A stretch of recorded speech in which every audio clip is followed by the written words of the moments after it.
Hello student, आज हम next lecture में, जिससे पहले हमने पोलराइजेशन पढ़ा था, तो आज हम अपना लेक्चर स्टार्ट करेंगे।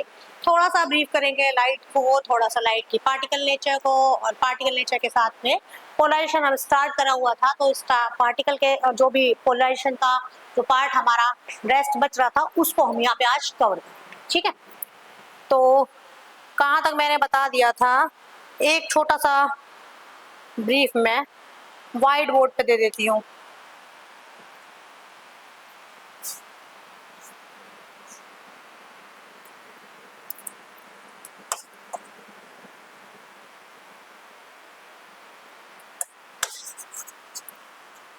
पोलराइजेशन पोलराइजेशन हमने पढ़ा था, जिसमें सबसे पहले आपने पढ़ा, सबसे पहले इसको की पोलराइजेशन है ना। तो the lack of symmetry of unpolarised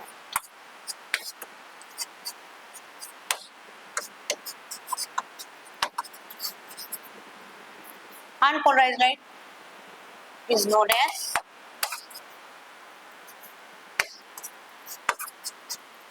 polarisation. Unpolarized light के अंदर सिमेट्री की लैकिंग जो है वो आपकी पोलराइजेशन कहलाता है। किस तरीके के होते हैं? दो तरीके के। पहला अनपोलराइज्ड लाइट, जो कि डायरेक्शन लाइट के जितने भी वाइब्रेशंस हैं इलेक्ट्रिक, वो किसी भी डायरेक्शन में होना, वो कहलाएगा आपका इस लाइट के electric vibrations in all direction.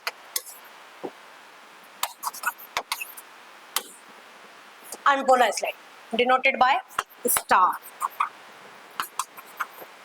ठीक है, अब दूसरा पार्ट है इसका, दूसरा टाइप प्लेन पोलराइज्ड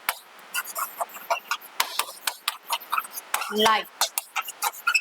ठीक है, प्लेन पोलराइज्ड लाइट क्या है कि जो जो electric vibrations of light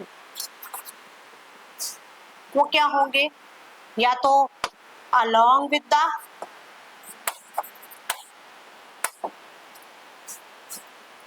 axis or perpendicular to the axis।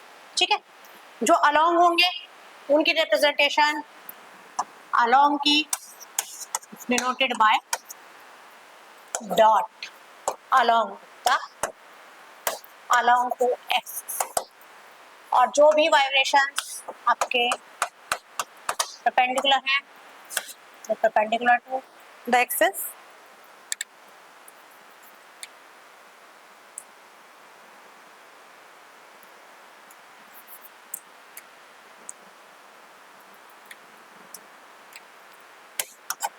और जितने भी अलोंग हैं अलोंग टू द एक्सिस, ये हम इसमें पहले पढ़ चुके। ठीक है, जितने भी वाइब्रेशंस हैं वो एक प्लेन पोलराइज्ड अगर बनेंगे, या प्लेन में आपका जो है वो किसी भी एक यूनि डायरेक्शन में, सिंगल वन डायरेक्शन में रहेगा, तो किस तरीके से यूज होगा, उसके लिए हम पोलराइड यूज करेंगे, जो कि हम आगे पढ़ेंगे। लेकिन पोलराइड हम पहले वाले उसमें भी डिस्कस कर चुके हैं, जैसे कि कैल्साइट क्रिस्टल हुआ, निकोल हुआ, इस तरीके के पोलराइड को यूज करके हम कोई भी अनपोलराइज्ड लाइट को जो है वो पोलराइज में चेंज कर सकते हैं। तो ये एक छोटा सा ब्रीफ मैंने आपको वो दिया था। अब इसके साथ में हम आगे चल रहे थे,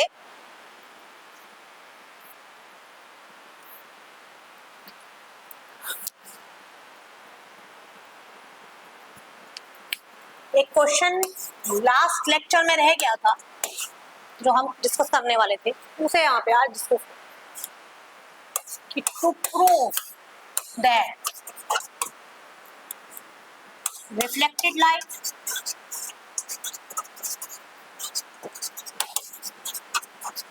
or transmitted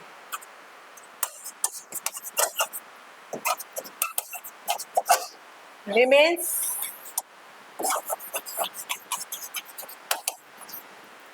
perpendicular to each आधा है, ठीक है। तो ये हम यहाँ पे प्रूफ करेंगे। अब देखो, लेट अस कंसीडर कि हमने कोई भी x और y एक प्लेन ली, ठीक है। लाइट किस पे इंसिडेंट होगी? ट्रांसमिटेड मीडिया में। लाइट ओरिजिन जो है वो है ये आपका, कोई ए पॉइंट दे दो,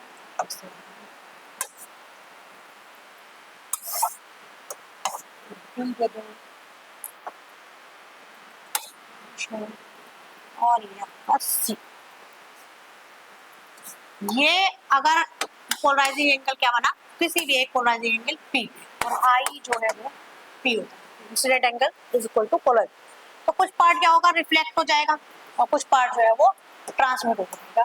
ट्रांसमिट होगा या रिफ्लेक्ट होगा, उस पार्ट का एंगल आपका बन गया आर, और यही एंगल अगर आप पी है तो ये भी पी होगा, और ये आपकी notation perpendicular to the x. तो हमें क्या प्रूफ करना है कि हमें ये बताना है कि जो आपका आप वो ओ बी है और ओ सी है, तो एक दूसरे पर ओ बी और ओ सी जो है वो एक दूसरे पर 90 का एंगल बनाते हैं, या फिर दोनों एक दूसरे के ऊपर परपेंडिकुलर, ठीक है। ये हमें प्रूफ करना है। इसके लिए आप जानते हो, फर्स्टली तो आप जानते हो कि लेट अस कंसीडर, हमने आपका जो है एक प्लेन ले लिया एक्स और एक्स डैश, और एक प्लेन पे हमने जो है वो क्या करा? लाइट इंसिडेंट की, जो कि है ओ है, और वो क्या हुआ? कुछ पार्ट उसका रिफ्लेक्ट हो गया, कुछ पार्ट उसका यहाँ पे ट्रांसमिट हो गया। ट्रांसमिट होने के बाद में हमने यहाँ पे देखते हो, आप जानते हो फर्स्टली आपने पढ़ा हुआ है Brewster's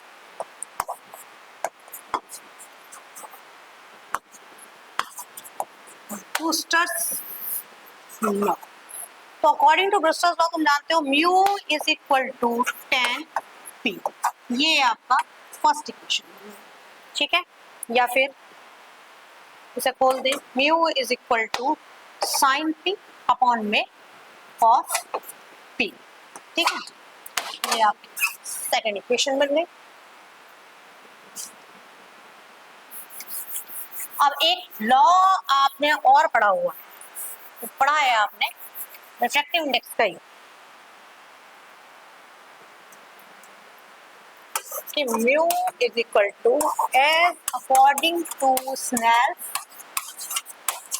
law, mu is equal to sine I upon sine R. ये आपका थर्ड इक्वेशन हो गई। तो first from equation, second and equation third, दोनों म्यू की वैल्यू है, रख दो। साइन पी अपॉन में cos P is equal to sine I upon sine are.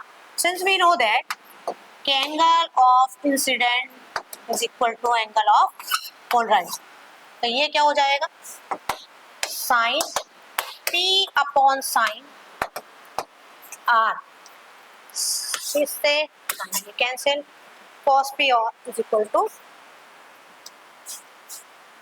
आप क्या था, cos P is equal to, इसे मैं यहाँ क्लियर करना चाहूंगी, यहाँ क्लियर कर लेते हैं थोड़ा।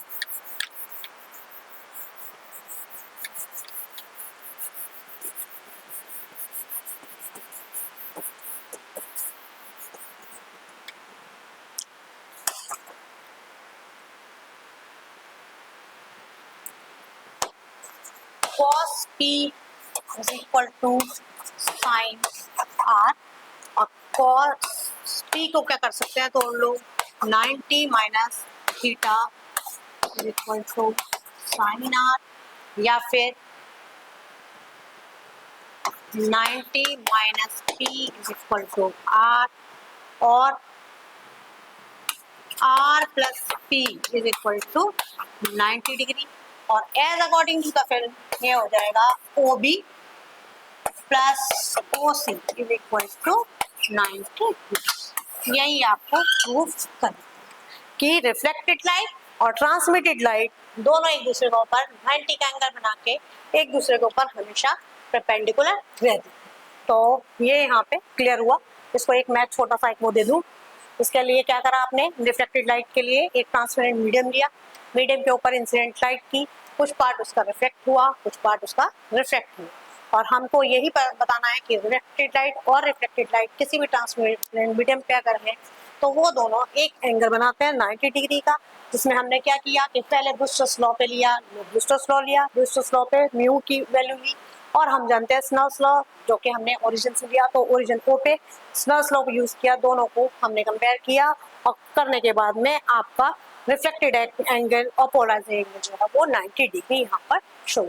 This is the proof of the reflected light and the transmitted light remains perpendicular to each other. अब next हम आगे बढ़ते हैं।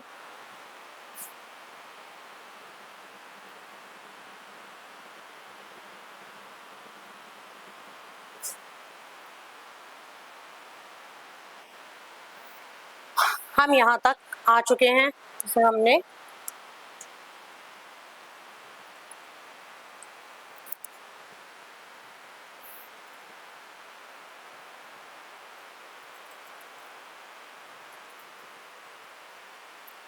तो ये यहाँ पर हमने बता दिया।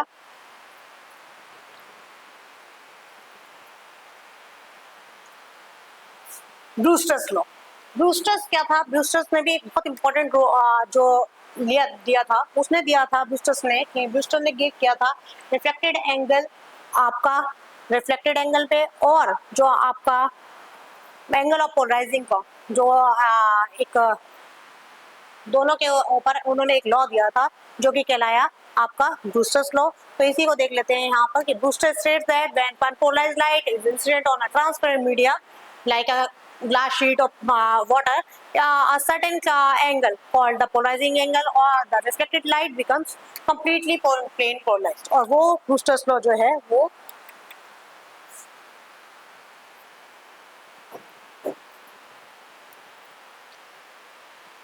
Mu is equal to 10 IT angle of polarising.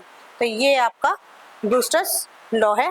इसके ऊपर एक कुछ न्यूमेरिकल्स भी आ जाते हैं, जैसे कि कई बार क्या होता है कि आपको म्यू आपको निकालना है और एंगल ऑफ पोलराइजिंग आपको दिया हुआ है, तो इसको आप वैल्यू पुट अप करें और उसके आप क्वेश्चंस जो है वो कर सकते हैं।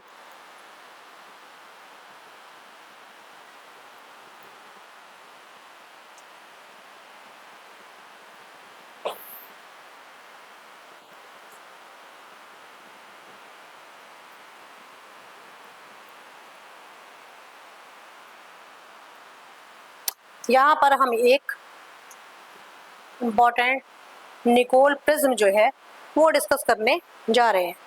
तो ये नेक्स्ट टॉपिक है और इसे बहुत ध्यान से क्रूशली जो है इसे पढ़ें, क्योंकि निकोल प्रिज्म अब तक जितनी भी लाइट है वो किस तरीके से पोलराइज्ड होंगी और पोलराइज्ड होकर वो प्लेन पोलराइज्ड होती हैं, उसके लिए हम क्या यूज़ करते हैं, कैल्साइट क्रिस्टल यूज़ करते हैं, निकोल प्रिज्म यूज़ करते हैं, पोलराइड लेते हैं। गाड़ियों के शीशों के अंदर, गाड़ियों के शीशे में अगर गाड़ियों की लाइट में अगर पोलराइज नहीं लगेगा तो हमारे एक्सीडेंट होने के चांसेस ज़्यादा होते हैं। जैसे क्या होता है, गाड़ियों के हेडलाइट्स के अंदर अगर हमने पोलराइड यूज़ नहीं किया तो क्या होगा कि अनपोलराइज लाइट होने की वजह से, क्योंकि बल्ब हुआ आपका या नेचुरल सोर्स जो भी होते हैं आपके सन लाइट वगैरह होते हैं, वो क्या होती है, अनपोलराइज लाइट होती है। तो अगर इस पोलराइज लाइट को हमें पोलराइज इसे करना है तो इसके लिए पोलराइड यूज़ करते हैं। पोलराइड यूज़ करेंगे, गाड़ियों के शीशे के अंदर पोलराइड यूज़ होने की वजह से क्या होता है कि पोलराइड जो है वो अलॉन्ग विद द प्लेन हो जाती है, जिसकी वजह से क्या होता है आपके स्टॉप हो जाते हैं परपेंडिकुलर जितने भी वाइब्रेशंस होते हैं, और वो आपका रुकने की वजह से क्या हो जाता है कि आंखों पे चौंध नहीं पड़ती है, लाइट की वाइब्रेशंस आंख पे नहीं आती है, जिसकी वजह से हमारा क्या होगा, अगर इस तरीके से चौंध पड़ती तो क्या होगा, एक्सीडेंट हो जाता। तो वो एक्सीडेंट ना होने की वजह से, उनको बचाने की वजह से गाड़ियों के शीशे के अंदर हम वो लगाते हैं। सनग्लासेस एक एग्जांपल है इसका। तो ये पोलराइड इंपॉर्टेंट है। तो निकोल प्रिज्म की यहाँ पर हम बात करेंगे कि क्या है निकोल। देखो, निकोल एक इस तरीके की डिवाइस है जो कि पोलराइज लाइट जो है वो आपका प्रोड्यूस कर देती है ना। और ये किस तरीके से बनता है, तो कैल्साइट क्रिस्टल जो होते हैं वो आपका इसके थ्रू बनता है। इसका प्रिंसिपल जो है वो सबसे ज्यादा इंपॉर्टेंट है, जिसे हम आगे पढ़ेंगे भी। डबल रिफ्लेक्शन और टोटल इंटरनल रिफ्लेक्शन जो है वो इसके इसका बेसिक जो कोर वो है वो निकोल का ये आपका दिया हुआ है। तो निकोल का यहाँ डायग्राम है।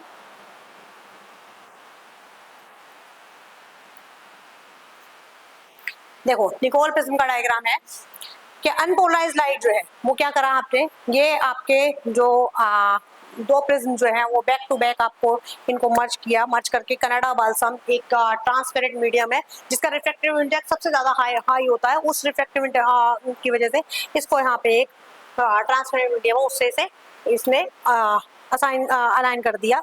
और क्या किया, अनपोलराइज्ड लाइट जो है वो जैसे ही कनाडा बाल इसके थ्रू जो है वो आएगी और आपके इस लेयर से टकराएगी कनाडा बाल्सम से, तो ये क्या होगा, दो रे में डिवाइड हो गया, ऑर्डिनरी रे और एक्स्ट्रा ऑर्डिनरी रे, यानी कि परपेंडिकुलर टू द एक्सिस और आपका अलोंग विद द एक्सिस और पैरेलल टू द एक्सिस, जो कि आपको प्लेन पोलराइज्ड हमें यहाँ पर मिल जाती है। ठीक है, क्या ऑर्डिनरी रे और एक्स्ट्रा ऑर्डिनरी क्या है, यही रे के बारे में हम यहाँ पे बात भी आगे करेंगे। इसका एक अनदर वो देख लेते हैं, ऑप्टिकल एक्सिस पे इस तरीके के अंदर इनकी स्ट्रक्चर जो है वो रहती है। ठीक है, इसके बाद में आता है आपका निकोल प्रिज्म की वर्किंग, कि किस तरीके से वर्क करेगा वो हम यहाँ पे डिस्कस करेंगे। जब कोई भी अनपोलराइज्ड लाइट जो है वो एंटर करेगी किसी प्रिज्म के उसमें, तो वो दो लाइट में डिवाइड हो जाती है, कौन कौन सी, ऑर्डिनरी रे और एक्स्ट्रा ऑर्डिनरी रे। ये ऑर्डिनरी रेज क्या है और एक्स्ट्रा ऑर्डिनरी रेज क्या है, यहाँ हम डिस्कस कर लेते हैं। ऑर्डिनरी रे वो होती है जिसके वाइब्रेशंस जो होते हैं वो क्या होते हैं, एक डायरेक्शन में होते हैं, स्पीड जो होती है वो सेम होती है और ओबे करते हैं लॉ ऑफ ऑप्टिक्स को, तो वो ऑर्डिनरी रे जो है वो कहलाती है आपकी ऑर्डिनरी रे।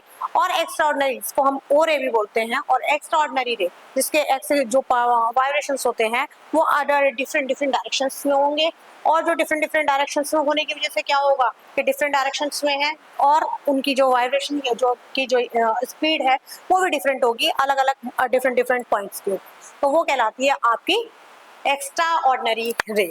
और दीज टू रेज मेक्स जिसमें पार्ट डिफरेंस और फेज डिफरेंस लेते हैं, तो ये भी रे जो है वो आपकी कहलाती है रिटार्डेशन स्प्लिट।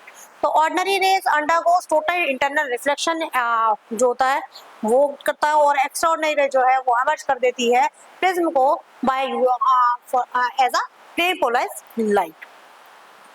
जहाँ एप्लीकेशन ऑफ पोलराइजेशन जो भी होगी वो हमने यहाँ पे बहुत देर तक डिस्कस भी किया।